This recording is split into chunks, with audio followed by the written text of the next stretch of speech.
Oke,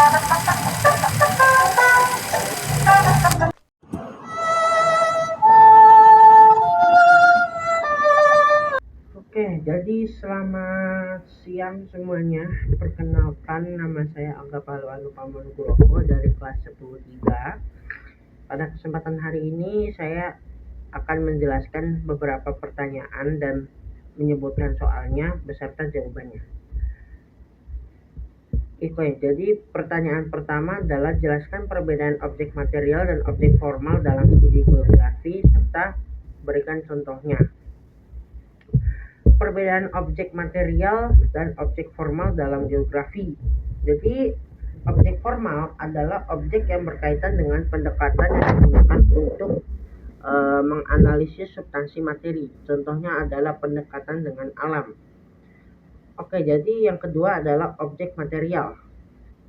Objek geografi yang berkaitan dengan substansi materi yang dikaji.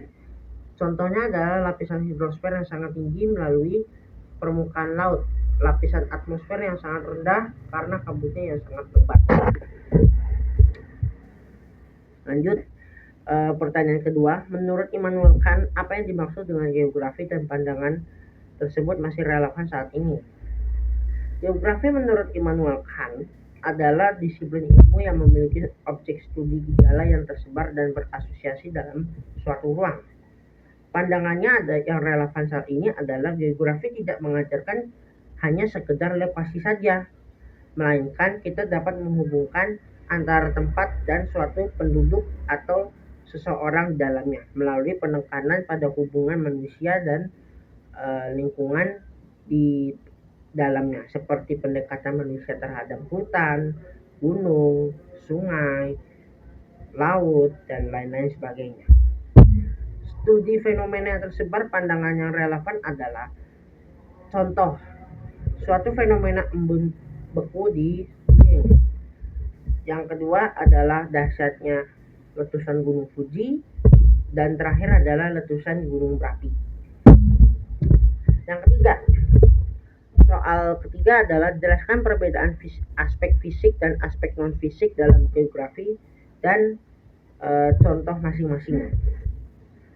Jadi aspek fisik adalah aspek kimiawi atau biologis dan astronomis dan semua fenomena alam yang dapat langsung diamati. Contohnya adalah embun di es di atas daun.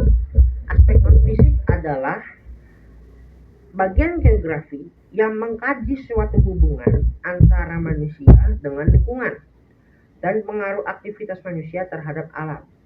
Contoh aspek ekonomi adalah terjadinya sistem perdagangan melalui antar negara internasional atau maupun di luar internasional. Yang keempat, jelaskan yang dimaksud dengan pendekatan kompleks wilayah dalam geografi, kemudian berikan satu contoh kajian geografi yang menggunakan pendekatan tersebut. Jadi, pendekatan kompleks wilayah adalah pendekatan geografi yang secara dilakukan menyeluruh dengan menggunakan atau menggabungkan antara pendekatan lingkungan dan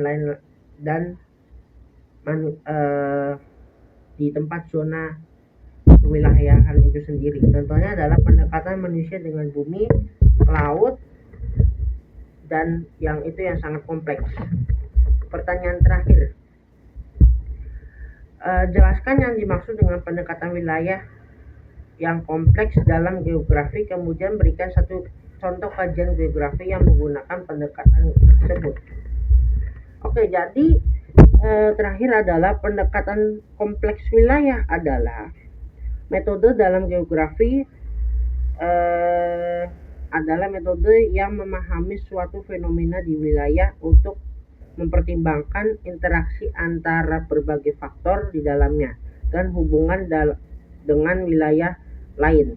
Contohnya adalah suatu penanganan analisis gunung meletus, pengembangan wisata bahari, perencanaan pembangunan kawasan transmigrasi seperti hutan, laut, kebun, dan lain-lain sebagainya. Oke, jadi sekian dari saya. Mohon maaf apabila ada kesalahan baik kata maupun perbuatan.